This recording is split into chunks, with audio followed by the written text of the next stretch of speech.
All right, everyone. Hello. We've fixed a technical issue here that prevented this from going live the way we normally do. But hello, everybody. For those of you who are here watching us live over on Twitch, which we do every Thursday at 5:30 p.m. Arizona, which is currently aligned with Mountain. So that's 4:30 Pacific, 6:30 Central, 7:30 Eastern. If you're international, good for you, honestly, at this point. My name is Emmerron. I'm a professional GM over on StartPlaying, a content creator who streams less consistently than I used to here on Twitch, and one of the two co-hosts of this podcast that is entering its 35th episode with this intro. And of course, joining me as always is my co-host. Hello, everybody. I'm Diamond Dust, and also to fill out on the time matter, 12:30 a.m. GMT. Just you know, to set the standard there. Yeah, we are. You know, we're both Cyberpunk GMs. I'm also a netrunning VTuber. I tend to do a lot more on Twitch. I have been a little bit busy, as I am now Mrs. Dust. Just got married recently to my lovely wife Valkyrie. Literally, yeah. After last week's episode, the next day she went to go get married. It's beautiful. Oh, yeah. And I guess just as a quick weird thing, courthouses, they'll take cash, but they won't take debit card. But they'll take Venmo? That's what I was about to say. I was like, when you told me they'll take app payments from Venmo, but they won't take like a debit card, that's an interesting one, man. It's 2024 or 2025. We're 1 year beyond that, even. Yeah. we are 20 years away from the time of the red. Or actually, we're technically entering the time of the red. Yeah, we are. Time of rebuilding. Oh boy, are we? Oh man. Mike Bondsmith, you need to stop. But anyway, Mike, we love you. Mike, please stop. Tell us when the brakes are applied. There we go. I was like, I just realized my lights aren't on when the sun starts going down. But yeah, no. What are we talking about today? Oh, sorry. Go. Other than doing just a little bit of the doom scrolling up front here. So today, this is a topic I've actually had on our, because Diamond and I, we have a little Google Doc that shares as a topic board that when I'm out of current news, events, etc., that I want to talk about on the podcast, I go back and I'm like, cool, these are the ideas that when we decided to go live every week and record this and do the crazy thing that involves, this was like my list of ideas, and they've gotten shorter. Like we've slowly worked our way through them, especially early on. We did a lot of the topics pretty much purely off of that, instead of being like really current event focused. But tonight we have something I call building beyond the average Gonk, which of course, if you're looking at the screen at all, not just listening to this audio while you're driving. First of all, if you're doing that, good on you. Don't look at this while you drive. But the second thing is it's on our topic board, which is that way on the recording. So it'll be down there. So you've probably been looking at that and like, what the hell is even that? So we're going to talk about this kind of from two different points of reference. So the first thing we're going to talk about is, because we can't avoid talking about it, I think, when we're talking about making a character, we're going to talk about the math and the skills and all of the crunchy stuff that statistically makes your character perform well or poorly, depending on what you're rolling for. And to get it right out of the way up top here, no, the best character in the game is not, in fact, Reflex 8, Dex 8, Move 8, Martial Arts, Linear Frame, Sigma Solo. Just so we're covering that right out the gate, that is not the best Cyberpunk character. We'll talk about what is when we dive deeper. What do you mean G.I. Dunno is not the best character? It's not the best character. There are better characters, as a matter of fact, that you can build, and that is why I call that character the average Gonk. That is the average that we are probably going to compare some things against here, and we're going to explain why that character is not the best kind of character. It's very good at like one thing, but that's the problem. It's only good at one thing. Better characters are good at multiple. So that's aspect one, is statistics and crunch. The second thing we're going to talk about, and Diamond kind of brought this up courtesy of her wonderful wife, suggested we talk about some unorthodox ways to build a cyberpunk character, or build a role, or even just some of the fun little knick-knacky kind of unorthodox things that you can do if you build a character, like say a netrunner, a certain way, what they can get up into that your average netrunner probably won't. Or if you're like a newer player to the system, at least you might not think about like, oh, I can do this thing or that thing, because it's not explicitly in the book, but like, yeah. I suppose, just as a quick disclaimer, this is not us shitting on the new people for not knowing all the little things not at about all. this. No, not at if all. you're This new, is educational, if anything. Yeah. Sticking to the basics when you're new is the best way to learn the game. If you want to take a step beyond playing as Red Eye, or for you 2077 kids playing as Blue Screen, Red Eye Blue. Yeah. Huh, never thought about that. Anyway, oh, good. So that's just kind of my thought there is this is very much more you are wanting to go beyond your like typical starter packages. Also, Fluffy has joined the podcast. Hi, Fluffy.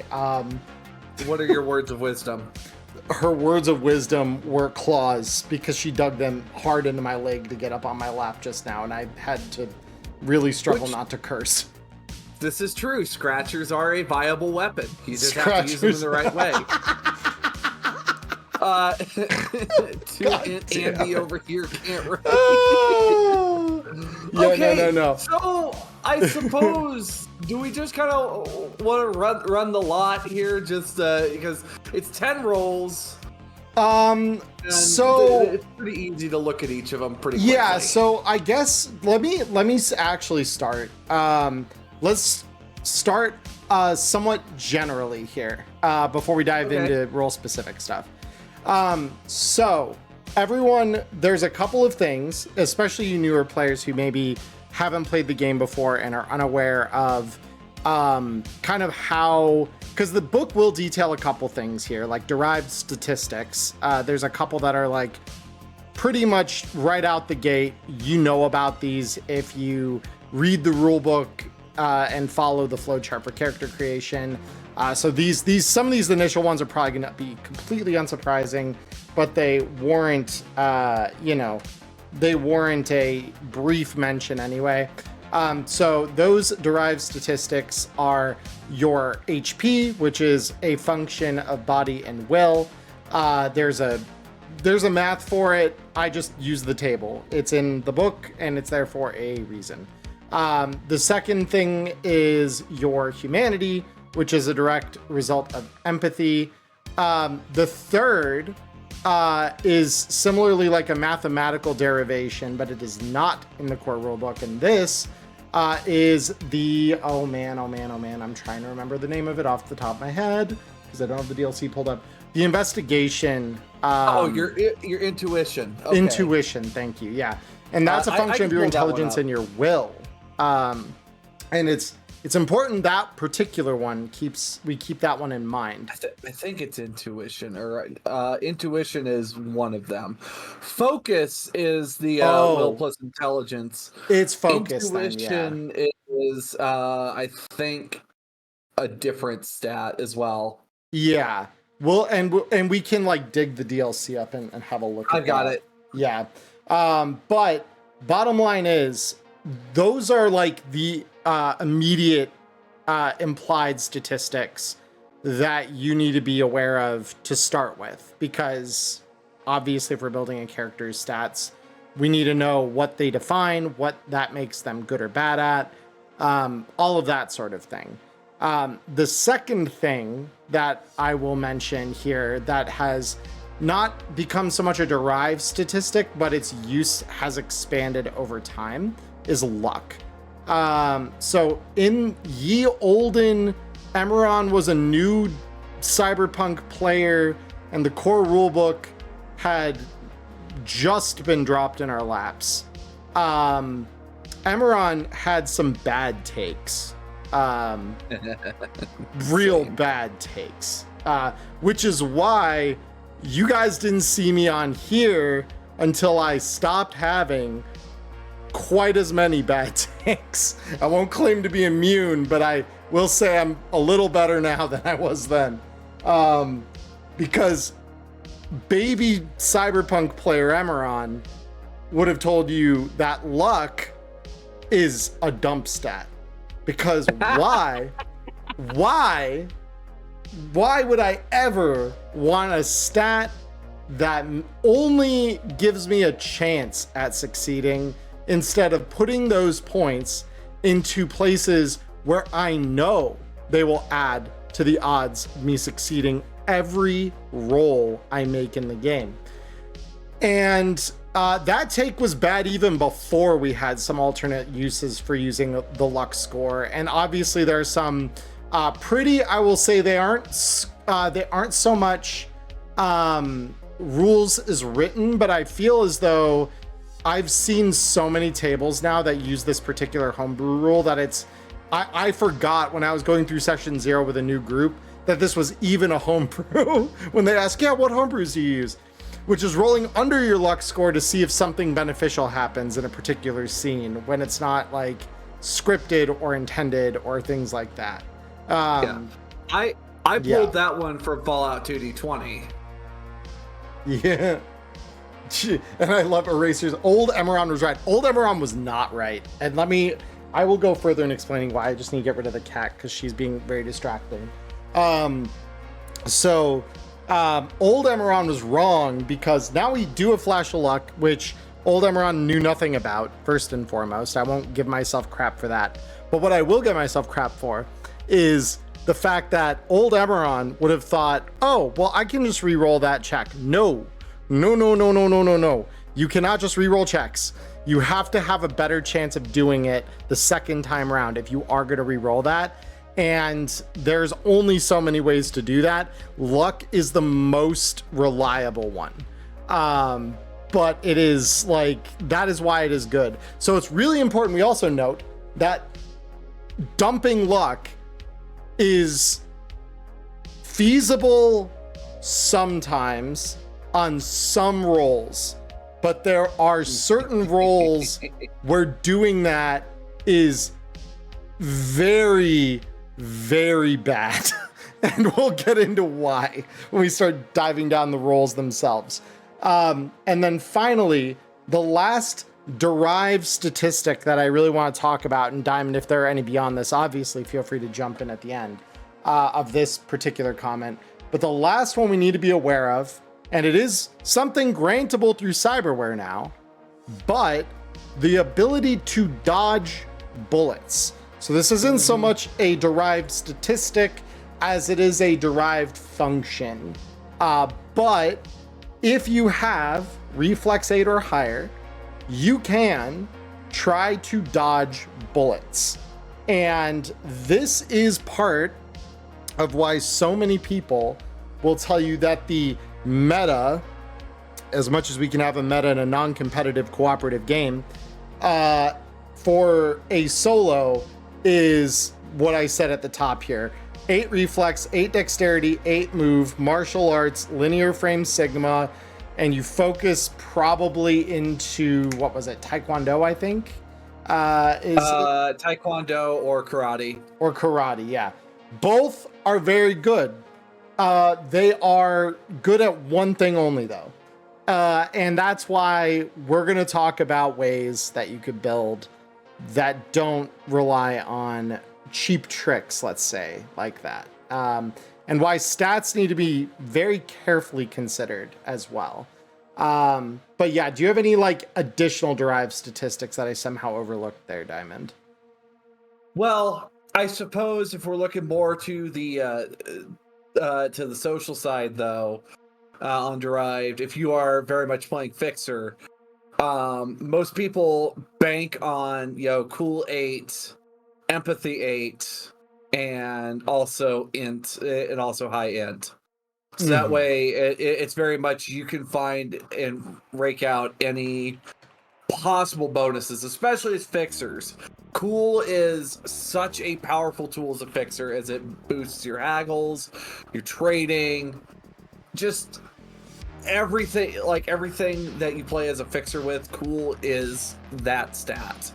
Yes, yeah, and I even think, more than Rocker Boys. And we'll talk a little bit too, because there are some roles in this game that you absolutely do want to have high stats for a particular kind if you want to do the role well.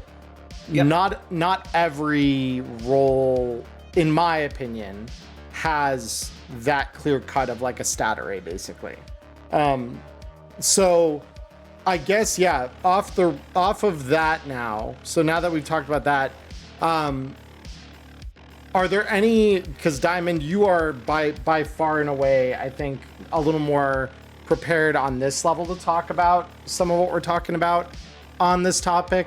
Are there any general things that you want everyone to keep in mind as we discuss the more, shall we say, like non-specific side, like life path or character, like writing the character as a character and not so much with statistics, the soft side, I suppose you could say, of them?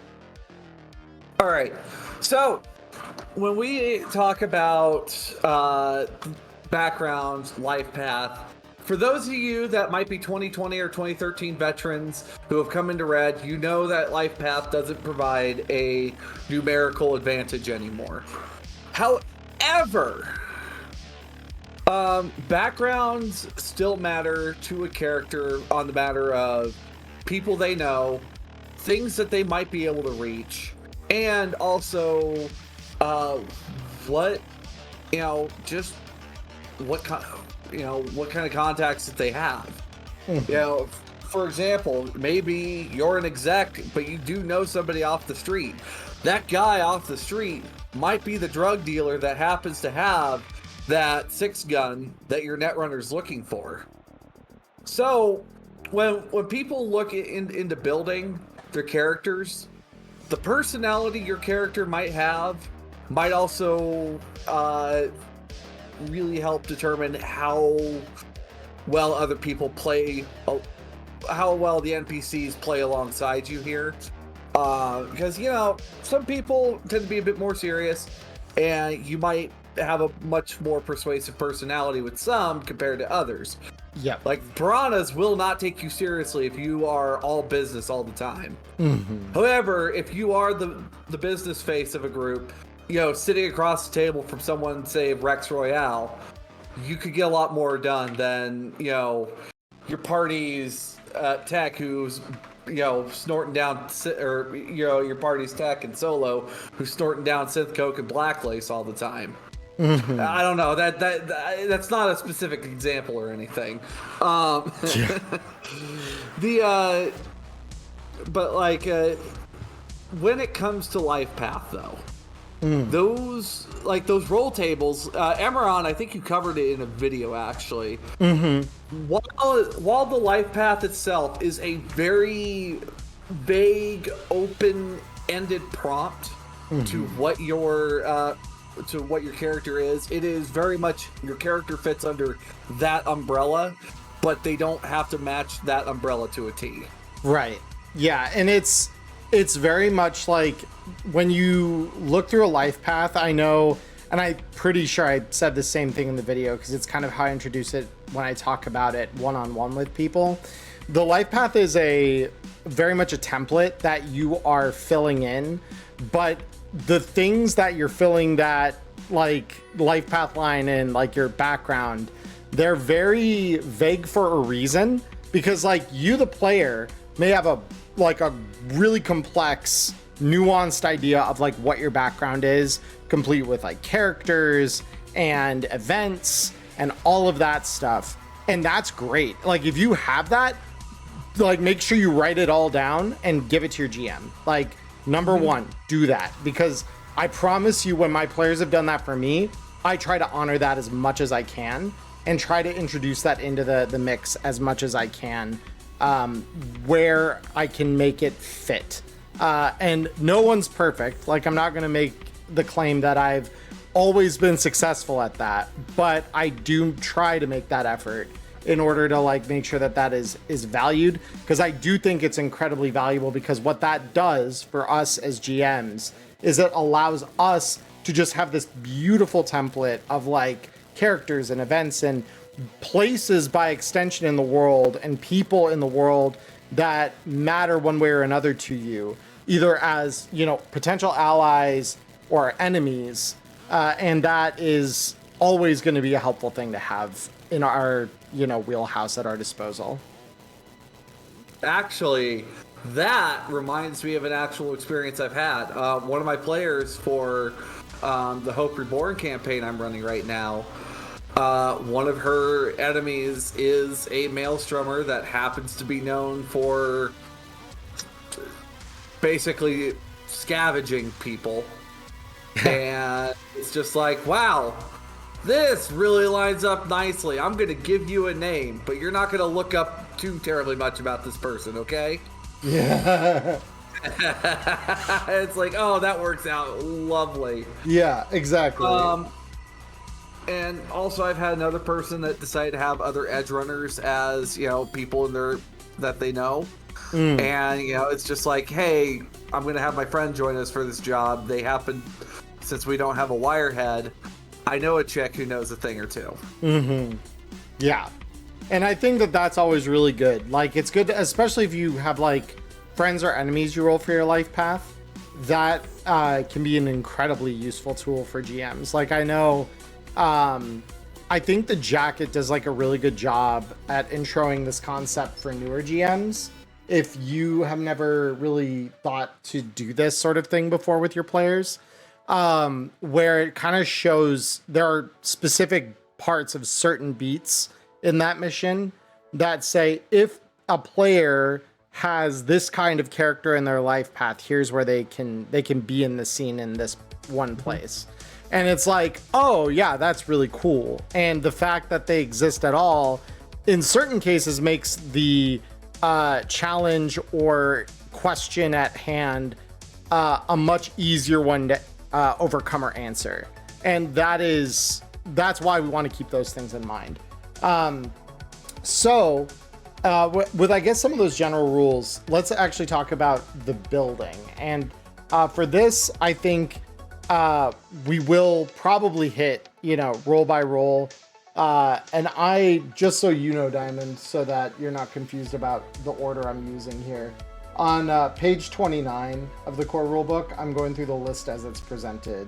Rocker Boy, Solo, Netrunner, that bingo, that one. Yep. I've got that order kind of down to heart. Yeah, and I sadly do not. That's where my encyclopedia falls a little short.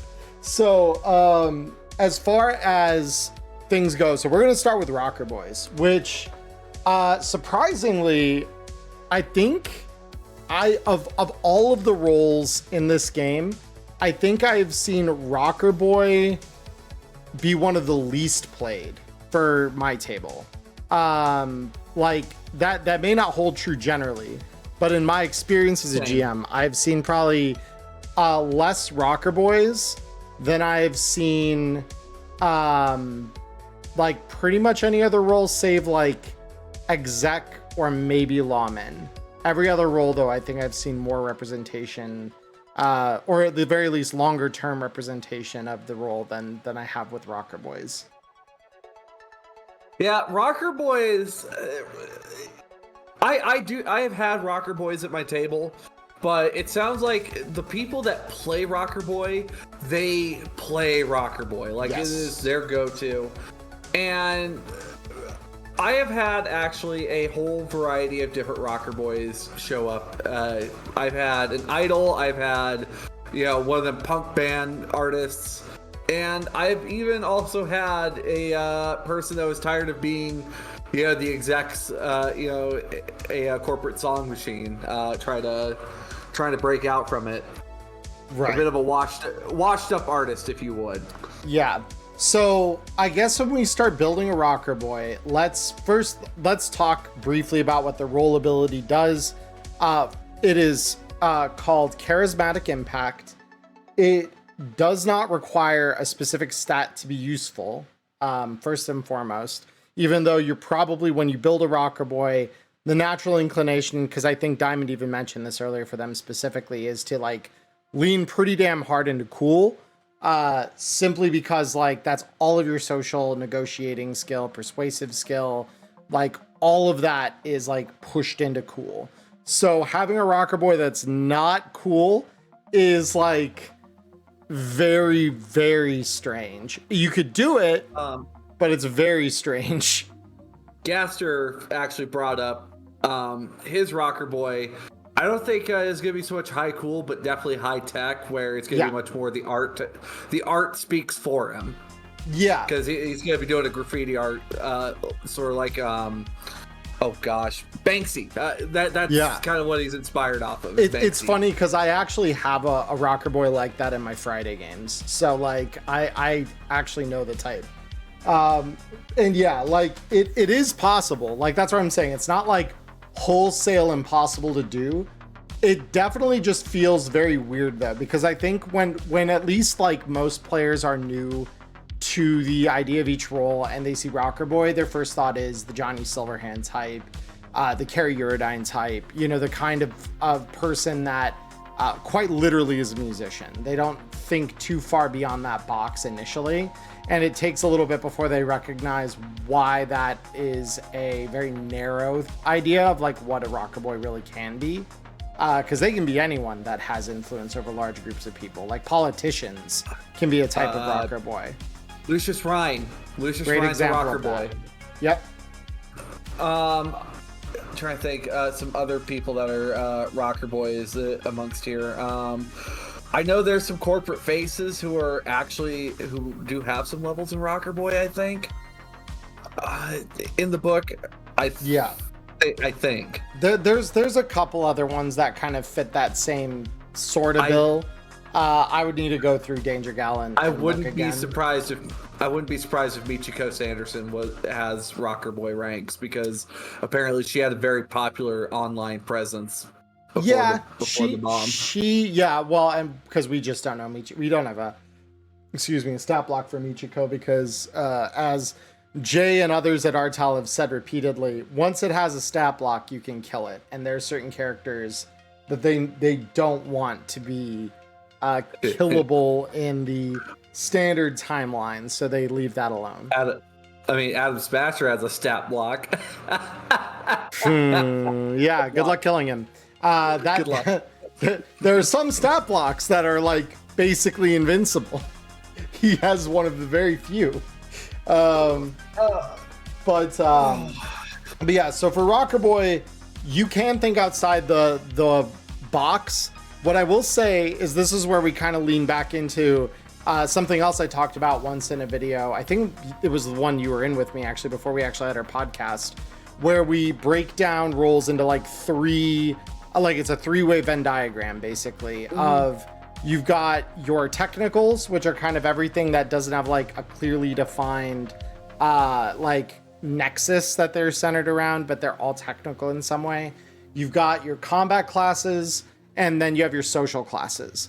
And so it's kind of interesting, because if you do build a social class or like a technical class with like lower reflex or lower dexterity, I think most players are a little nervous to like start reducing the dexterity and reflex at all.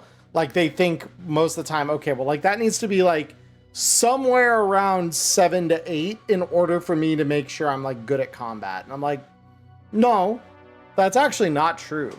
You can have a like dexterity and reflex of, I would say, as low as like 5. Maybe 4. As long as you have good skills. As long as you have good skills, like that's kind of the thing you start eating into with that.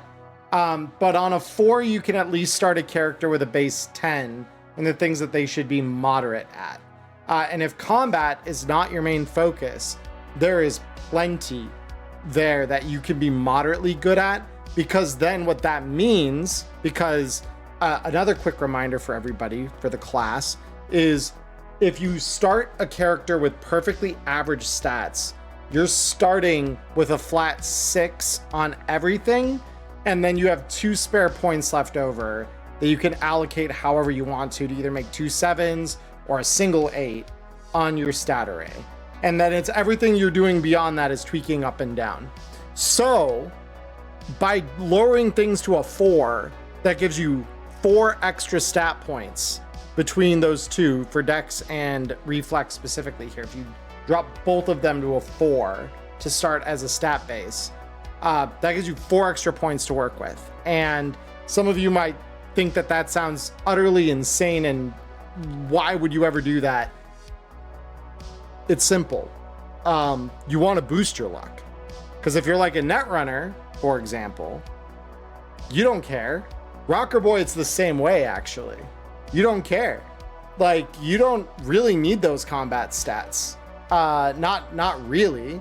Like, unless you really focus hard on like combat being your only solution to every problem.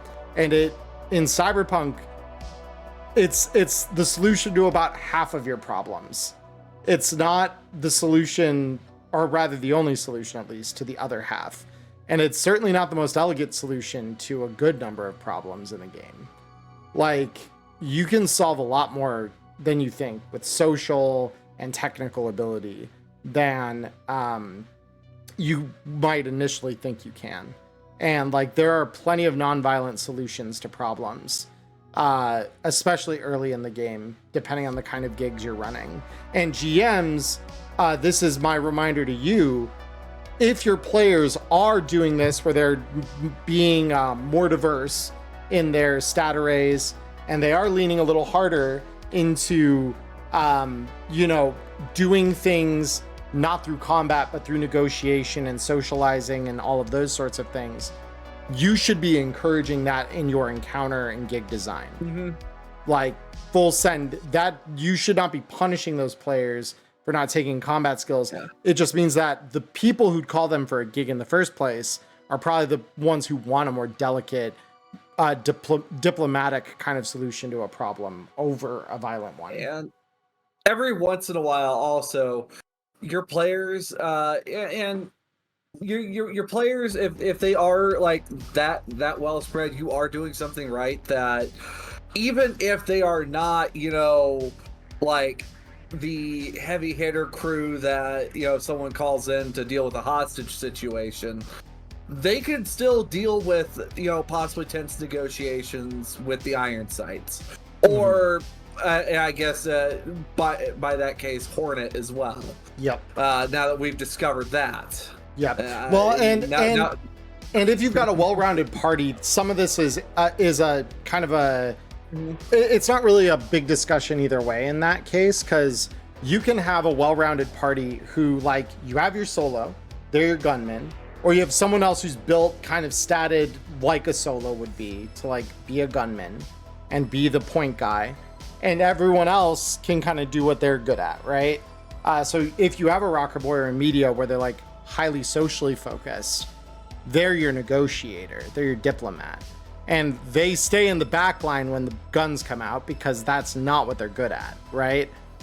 They could probably still lob a grenade in the general direction of your enemy, though, and probably do it half competently. Even if they miss that, the explosion will probably still hit the target they wanted it to hit. Just may splash elsewhere, too. So how do we take, average rocker boy here, the musician with,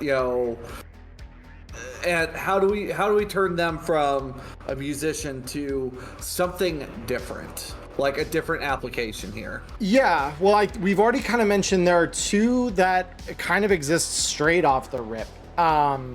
That are, your street artist, or your, community organizer / politician.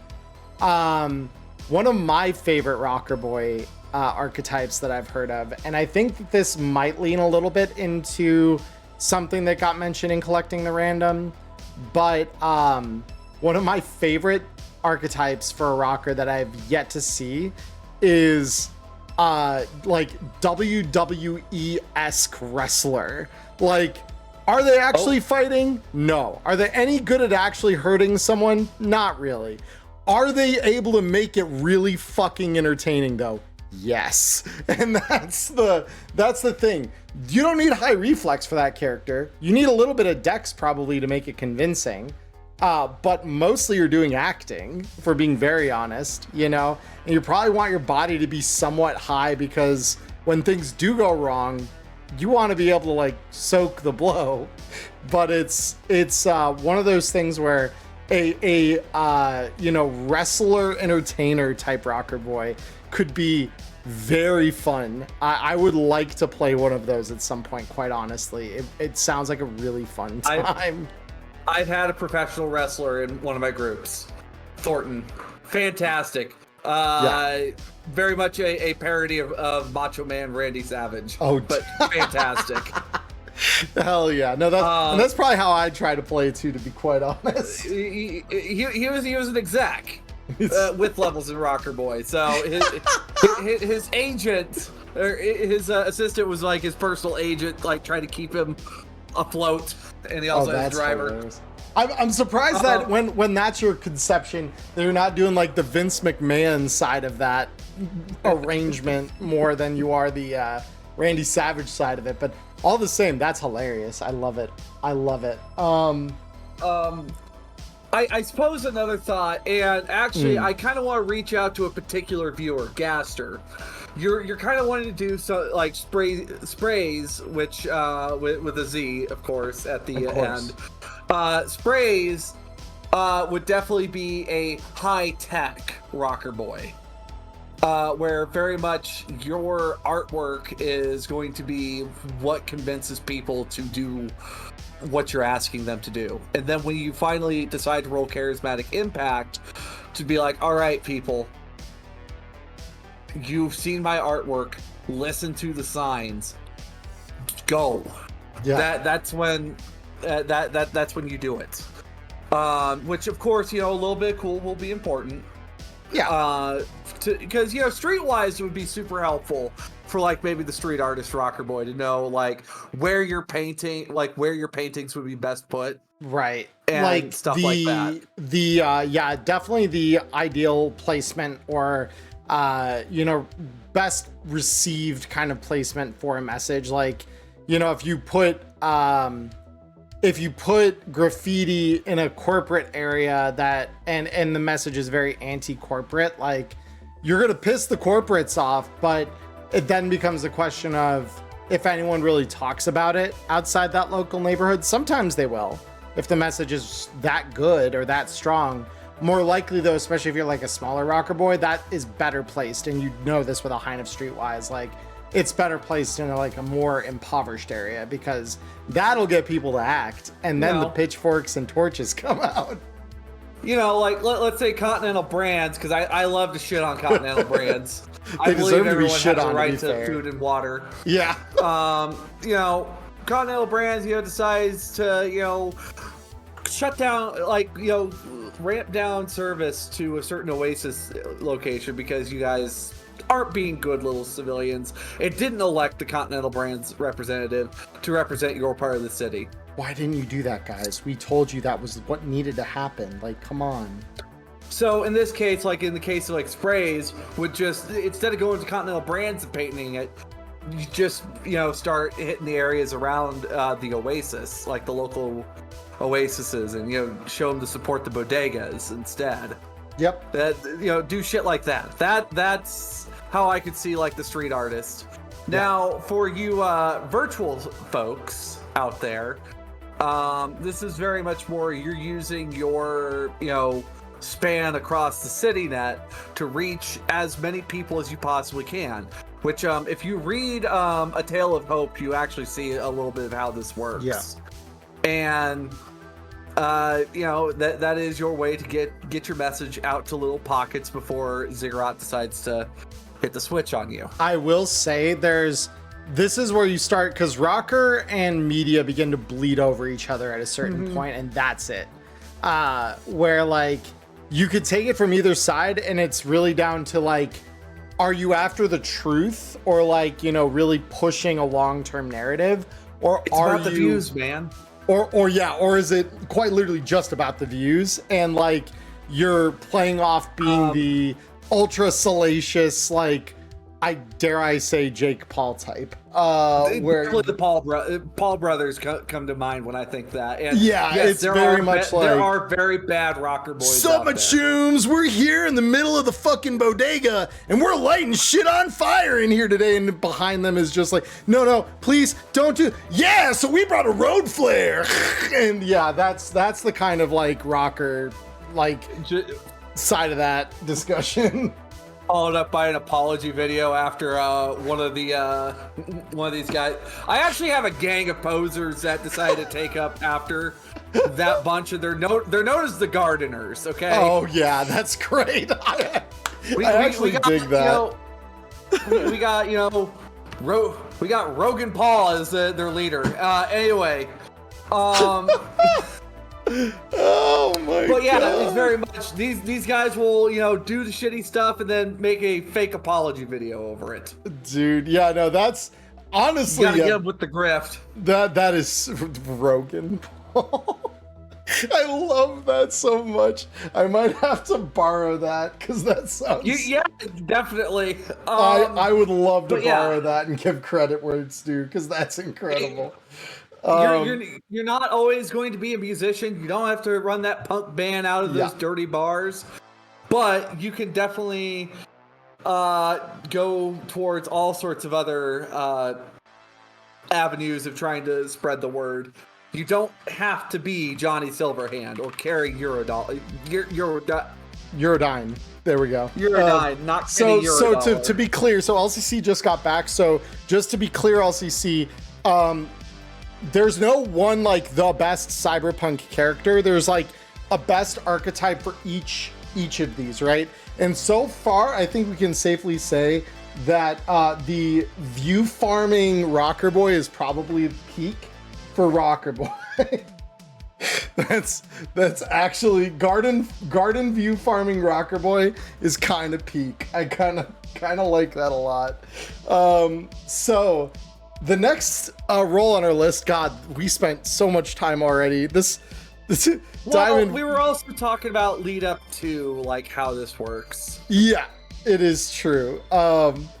So do we need to split this over the two sides? Because we definitely can. We may end up needing to, because we've got like That's 15 minutes left in my end of the episode. Well, we did like what it means to build the average Gonk and what it means to build outside. Now we're just getting into it. Now we're just diving down, yeah. So solos. So let's talk about solos. And I think this is probably, if we wanted to open a particularly rancid can of worms, this is the one. Look, it's not rancid. It's just it just smells a little different. It's good for you. It makes you strong. Yeah, that's what they said about the kibble that was expired behind the bodega too, and that got my choom sick. So let's talk about solos. So solos have this reputation for being either or both focused on reflex and or dex. And that is like the prime way to build a solo, because your combat skills are all covered. What if I told you though that you could have a solo that's actually good at a lot of other things without it really impacting their fighting ability like at all? short of them being like a full-blown marksman. Like if you're making a marksman solo, make no mistake, you absolutely want a high reflex because -8 is a lot. -8 is a whole lot. But that is just about the only case where you need a ton of reflex. Almost every other kind of solo, thanks to combat awareness, you don't actually have to go quite that hard. You could have like a 5 or 6 reflex solo and be fine, actually. It's kind of crazy, actually. So let's talk about what solos need in order to function correctly. Typically, you want your solo, like I said already, to have a reflex or a dex that's at least moderately high. And that's because if you're using a melee weapon, or you're brawling, or you're using martial arts, all of those are dex. And if you're shooting literally anything that is a firearm of any kind, those are all reflex. So, unless of course you're shooting like some very weird weapons, like there's one I think that's like a missile launcher that's pilot air vehicle is the skill you can fire it with. Militech Archimedes uses pilot air vehicle. Yeah, like there's one or two out there that are kind of like that, where you've got some other skill that you're rolling to like make it work. Most all of the time, reflex or dex needs to be moderately high. That said, whichever one you don't pick as being your focus, they can be a little lower, and that's fine. Reflex in particular can be fixed with, some drugs. Synth coke exists. Can be a gamble. I mean, depending on the table you're at, but it can be fixed. It'll give you some magical superpowers. Yeah, you're reflex 7, boom! You can dodge bullets after one bump of this shit. And if you get a particularly smart tech to cook you a custom batch, you might even be able to do it from 6. Yes. Bump the reflex bonus by 1. Yeah, like if you get a good drug tech to cook you your own custom batch of this shit for a lot of money, then yeah, like you could potentially do it that way. That said,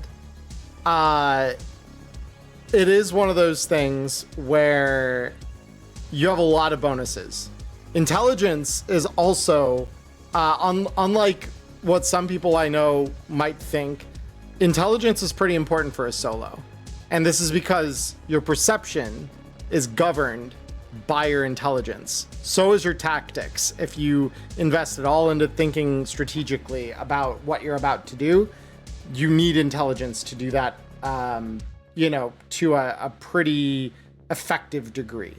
Conceal reveal if you are very much working as a stealth op. Yep, or security even, because that's like if you are looking for someone's hidden weapons potentially.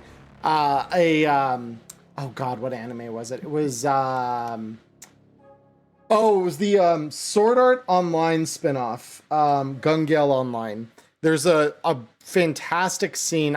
I'm pretty sure it's either that or it's the Gonk season of Sword Art, but there's a scene where a group of players is all like ready to ambush another group that's coming up because they're supposed to have some supplies or something they need.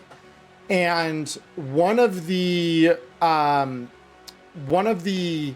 victim group's members has this big billowing cloak on over their equipment, and it's not recognized until far too late that what that cloak is concealing is a massive like minigun that this guy has set up.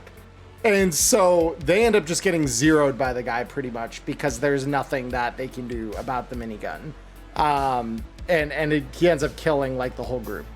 And so I say this because that's also what conceal, reveal, and perception kind of link into, where it's like, I wonder, or deduction even. Deduction's another one that you could probably roll in that scenario to think, what's he got under that trench coat? Like that is You got to start asking the important questions quick there, because all of a sudden that could become the bigger problem than the things that are obvious. Now, another thing, of course, empathy is important for solos because, you got to have high humanity so you can back all that combat cyberware. No. Human perception for solos is surprisingly powerful. I do have a solo in one of my groups with a stupid good human perception that they're able to draw faster than the enemy. Mm-hmm. Like, they know that they can already see where a situation's going and have their Sandeva stand fired up well before initiative breaks out. Yeah. And also on top of that, something I have found amusing, I've had a solo that's high tech to where they can make improvised ways to kill people. That's fun. Also great for getting rid of bodies. And fixing your weapon in the field and fixing your armor so you don't have to wait for the tech to do it. Yeah. So there are plenty of ways. Solos, I think, are like the second most, well, I don't know if I can say that fully confidently, but I would say that they're probably second or third most customizable out of the roles of Cyberpunk in terms of like your stats. Even though they, at first glance, they appear to be the most narrowly, like, kind of defined. The moment you think of a solo as anything beyond, this is the archetypal soldier who will run in, be the point man. They've got a big, bulky body, so they're able to take a couple hits and not really even think about it or feel it. And they'll respond with equal, if not greater, fire and zero everyone in the room. That is, that's a pretty narrow, I'd say, conception of what a solo can be. Because just to rattle off the top of my head, like different solos I've had, we've got the solo. One of my notable mentions is Rain, very very small, not particularly big frame at all. Talented swordsman.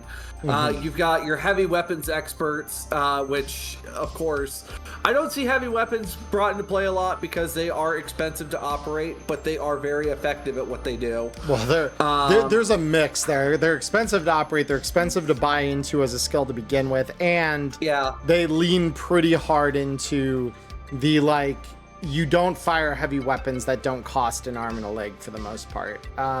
Grenade launchers, and I guess some rocket launchers are kind of the most accessible, but even them, like, when you can just throw a grenade, like rockets are one thing, but grenades are kind of like, I can just invest in athletics, and that's only an X1 skill. And like 90% of the time it's gonna be just as effective as firing it out of a grenade launcher. But of course, heavy weapons, if you are definitely down for like a lot of destruction, and and if you want to use like other forms of effective fire, you might also be an auto fire expert. Auto fire, if you really invest into it, you can do a lot of damage and you can do it quite well. Of course, it's going to require high reflex. Shoulder arms, especially if you're a marksman, or if you happen to be a fan of wielding shotguns, especially if you're doing room clearing, because there have been times I've seen people get a little too confident trying to clear a DV13, and they miss it by one because their stat is just too low. Right. So like there are, like I've said, there's plenty of times where like you're going to be concerned about the like clear, decisive, like you want a high reflex or you want a high body, you want a high will. Fun fact, by the way, little quick hack for you guys that are building solos or combat-oriented characters that are low on stat points and not sure how you want to balance it out. If you have to lean one or the other when you're building an HP pool, lean harder toward will than you are toward body. Body can be upgraded with cyberware later. Will cannot. And so that you will regret not having enough will later if you have to pick one. So that's just like a fun little tip. But that's where, again, like you kind of lean against will for resist strokes torture, concentration because if you're getting auto fired, for suppression, that is how you avoid the suppression. Will also affects your endurance in the event that you're ever, dangling off the side of a building. There's a lot of things that like will is on the surface. You're like, well, will isn't like controlled that many skills. And then you start thinking about what those skills can do in the meta of like, in the meta context, shall we say, of like a firefight. And all of a sudden Will looks way better than it did on paper.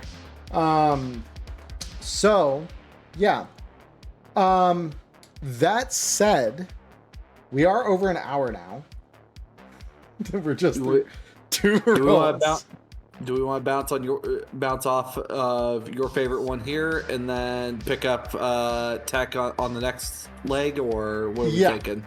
Yeah. All right. Let's because wait, you mean my Netrunner? No, your favorite. My favorite. That's our favorite, I think. Unless you only have a like. Well, I love Netrunner is my first love, but I found that Fixer is like the absolute leverage I can push on people with Fixer is quite nice. I will say, as someone who I do quite still love Netrunner. Like anytime people say, well, Netrunner's really complicated, I'm like, that's why it's fun.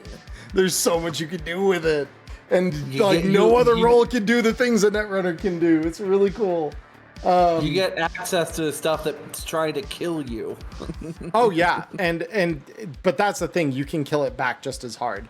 Netrunner. So yeah, like we'll touch into this because this will give me 3 rolls at least in my part of the episode. So our episode split's probably gonna be a little weird this week, or we might go a little longer. But either way, so Netrunner. Netrunner is the first role that really, in my opinion, has no stat that it absolutely needs to be extremely high or preferred in the wider scope of things. You want a Netrunner who can fight really well, give him a lot of dex reflex. You want a Netrunner that's like really good at understanding the world around them, is like perceptive or good at deduction, give them high intelligence. You want a Netrunner who's a security guru and is like one of those white hat ethical hackers that walks into a building and pen tests, give them high tech. You want them to be a smooth talking social engineer, give them high cool and high empathy. You can do anything and it works. I mean, Netrunners have also been recently given a tool to help them with outside the net hacking as well, the crunch whistle. Yeah, and to do that, I will say, you probably are going to want some tech if you want a crunch whistle. And social engineering as well, if you make it a little easier to hack into things. It's true. Like if you're a social engineer Netrunner, that is very, very true. You can kind of do that and make that far, far easier. But so we touch on that briefly as far as that's concerned. If we put your hacker 8-bit next to Diamond, both are very, very different characters by any means. Like 8-bit is very much a rough and tumble, beat them up kind of thief, from what I've seen. Yeah, Diamond is very much more, break the tech and get in that way. Yeah, I will say I've built 8-bit a couple different ways over the time I played him, because I think I played him in 3 different games up to now, and each time I build him a little different. I've played him like a social engineer before, and I played him as a tech breaker before, and then this last time around I played him with definitely a little more focus into fighting, being able to get in, choke someone out, and then get out without being noticed as easily. That is definitely a way that I played him. I kind of have played most of the archetypes of a Netrunner by now. All of them are fun. Like, there is no going wrong with that. The one thing I made a mistake with very early on in building a Netrunner, though, this is actually the one stat that I will say they need, and it's going to be very unorthodox because it is not one that you're going to think about, I think, if you're a new player. It's luck. You need 8 luck.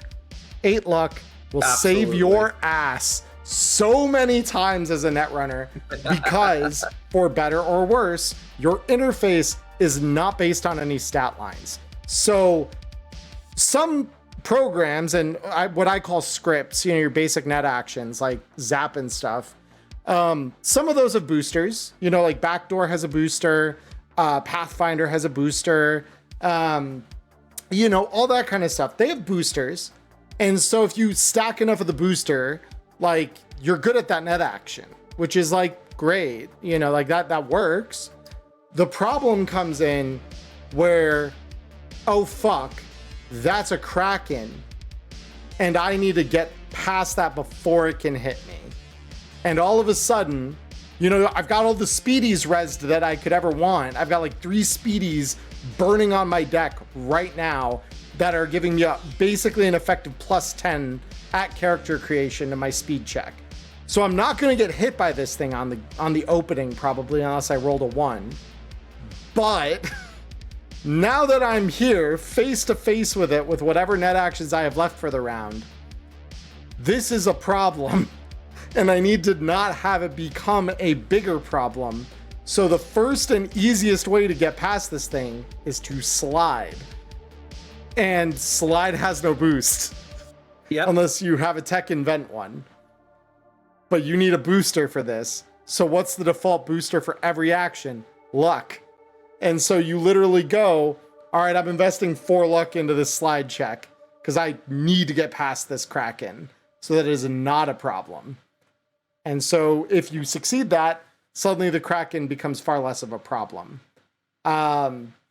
So that is the big reason I say, like, Netrunners, you will always netrun at some point because it's one thing that only you can do. So there's no way to get around that if you're playing the Netrunner. And so you definitely need to invest in luck. That is like almost non-negotiable. You need at least 6, but I would say it's much better to have 8, like just max it. Whatever concessions you make in doing that, they're fine. It's better to have 8 luck on a Netrunner. One of the things that I did, like, alongside the 8 luck, I decided, since, Netrunners, the big thing that I think I choked up on Dia with is she does both net running and auto fire. Yeah. Yeah. Cool. We had a lot of good sessions, so I was able to farm that IP pretty good, but like... You're correcting a lot mid-campaign with the IP at that point, though. That's not where you want to be ever on a character of any kind, really. If you have, like, a really good idea of, like, okay, this is what I want my character capable of, if you come into a campaign and you're, like, 4 or 5 sessions deep and it's only then that you realize, oh, no. Like, I've cut myself off at the ankles in this specific way. Yes, there's the worst feeling, because then you just look at all the skills you needed to put points into and you see, okay, how many of those are, like, all but one of those are just a big fat fucking 0. And suddenly you're like, oh no. Yeah. I mean, also investing, like, I did invest into tech as a net as well, to actually make programs, because I was tired of my programs getting fucking destroyed. So it's just like... Fair. And this was before we had, things like No Place Like Home, where Netrunners could just sit down and print programs that way. Although, thankfully, unless you're printing Black Ice, the most highest... only take less than a day. Well, and the highest you'd have to beat DV-wise is only a 17. So, like, that's not awful. I will say that. Matter of fact, I might recommend Netrunners do take a little bit of tech anyway.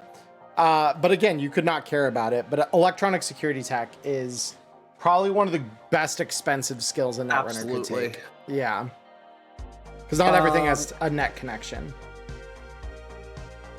And also now, like, looking at it, like most netrunners, you are going to be pretty streamlined in like how you build, because we all have to pay the netrunner tax. For those of you guys who are new to the channel, the netrunner tax is your Neuralink and your interface plugs. Yep. And then your cyber deck. Unless you're one of the spoiled brats of the 2070s, in which case there is not really a netrunner tax, at least not nearly as exorbitant a netrunner tax in the 2070s, because your interface plug Neuralink are both covered for you automatically in your Neuroport. So you no longer need to pay for those. So the main thing you're paying for is your cyber deck and any programs that you want to have on that character.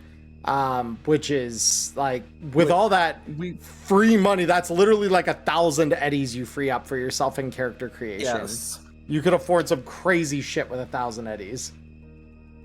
Which I think they're going to talk more about that in the 2077 supplement. I don't take my word for it, but it's just, I wouldn't be surprised if they're going to talk more about, like, you know, net running during that time. And I think they mention it in the CEMK that they're going to talk about what full dive looks like in the book as well. Oh shit, that's right. Because they mention it in the neural net hacking section of the rule book for the CEMK. That is something that full dive net running is probably going to be expanded upon in the full release of that book, which would be really cool to see what that then looks like. But yeah, bottom line is, if you are playing red, and in the 2040s you are playing red, netrunners come out the gate needing to spend like 15. Well, it's like, no, it's 1,500 eddies for a standard cyber deck, Neuralink, and your interface plugs, and then you also have to spend money on top of that. Because this is where it gets a little variable, but you're probably spending on average another, like, I want to say 300 eddies probably for like programs and hardware for that deck. There's never enough money for everything you want at character creation with a netrunner. But then we look at, all right, so outside the average Gonk here. So let's say, you know, if I was to say, like, most netrunners that come to my table, They have the standard, they have like what I call the standard 5: sword, armor, band hammer, insulated wiring, and worm.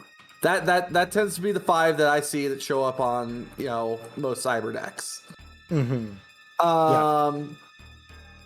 Now, maybe you want to branch out and you want to specialize in something. Maybe you want to be better known for being able to flush dwellers out of corporate buildings. So you build, you know, a combat deck. Maybe you're better at getting into, you know, maybe Zetatech or Ziggurat's overly encrypted servers. You become better known as an ice pick. What other different specialties? Because Emmerron, I know you've mentioned some other specialties when it comes to net running. Yeah, so I mean, I know ice picking is the one where you basically are going down and you're dealing with each black ice as you come across it. So typically your focus is more on like armor. You're gonna probably take anything that can boost your speed. So Speedy Gonzalez becomes a pretty heavy focus of your cyber deck in a world like that, just so you're taking as little damage as you can. Your swords are obviously going to be in play. You probably have multiple of them, probably enough that you can use one sword per net action. But if you're wealthy enough, maybe a dragon or a killer. Right, but then you've got what I've referred to in the past as a brain burn netrunner, or some might call him a speed runner, which is you literally just put in Speedy Gonzalez, like Nyla. You run Speedy Gonzalez and like armor for the errant hit that might get through, and then you just dive. Like, Black Eye Slayer sounds like a free pass. I'm going by, and you just zip right past them. And so you basically just build enough speed that the black ice will never be able to first hit you, and then any jammer black ice like a Kraken can't really slow you down. Super glue is a different story because now we're just rolling raw interface against our enemy, but at the very least, ice won't stop you. So you're speed running all the way down to the bottom of that network as quick as possible. So your two things that you're probably running, and you're probably just running as many of these at the same time as you can. You probably got your 1 armor and then 3 each of worm and speedy, and you're just diving. You don't care about what's around the next corner. You're probably not pathfinding unless you have to, because movement's free. So as long as you can stay ahead of the black ice and punch your way through any password that comes across your path, like, you're chilling. And luck gets even more important in that case then, because like, is there a real problem that you need to get away from and like make sure you're away from it? You pick that one, you slide it as one of your net actions in a round, and you just dump luck into that. And like, you just hop away from it. So that is kind of like the two, I would say, main archetypes. The third that you kind of touched on that I would say is your Spec Ops runner.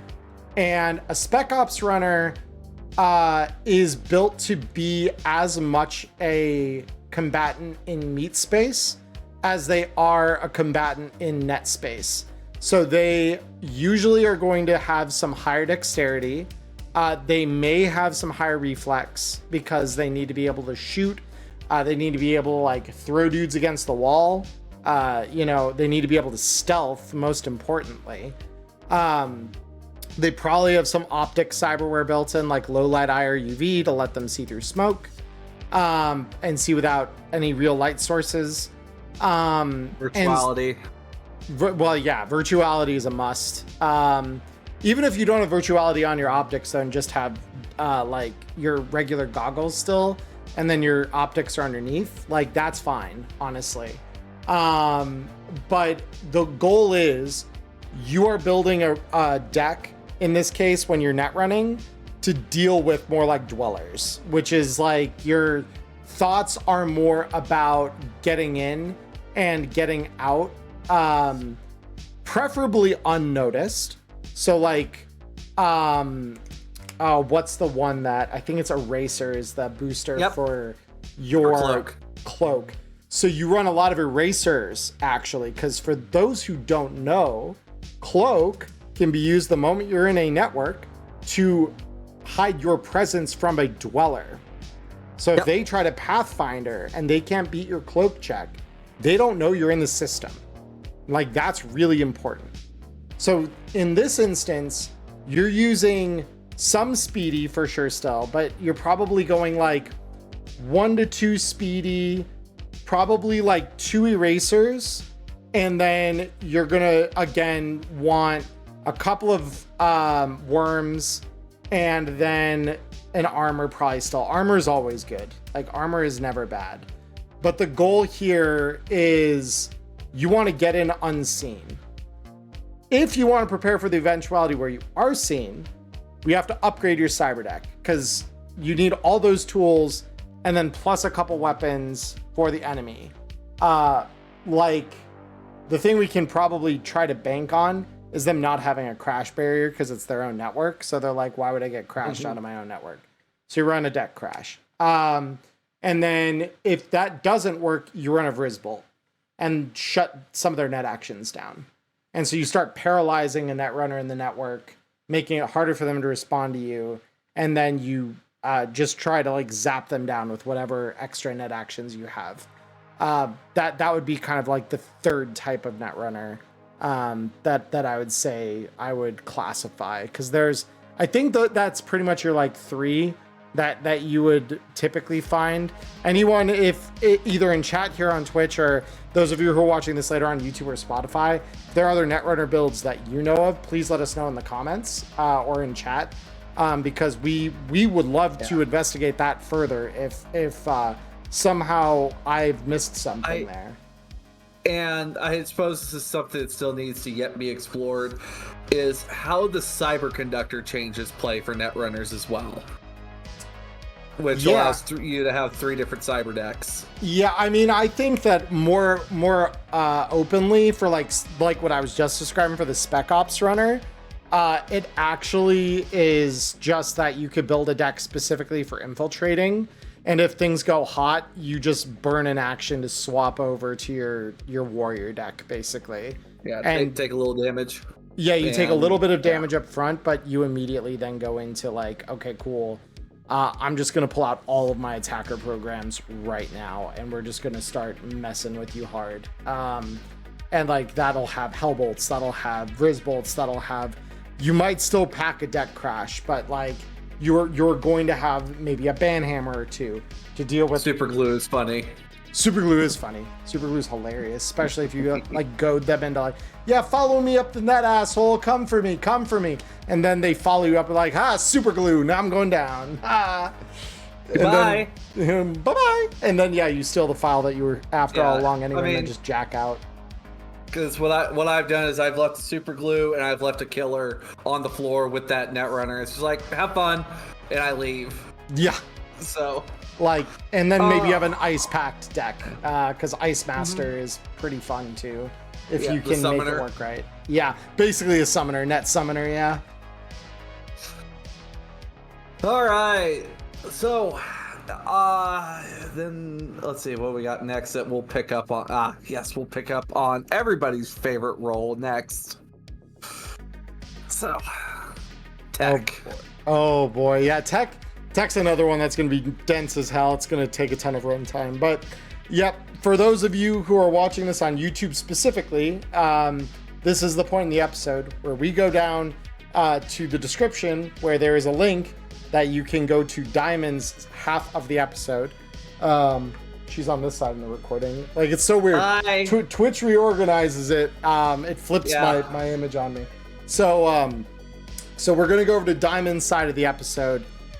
So just go down to the link below in the description. There will be a place there for you to follow through. We'll continue this conversation over there. But as always, I hope all of you who are watching this in that split format have a wonderful morning, evening, or afternoon wherever you're in the world. Stay healthy, stay safe, and we will see you very soon.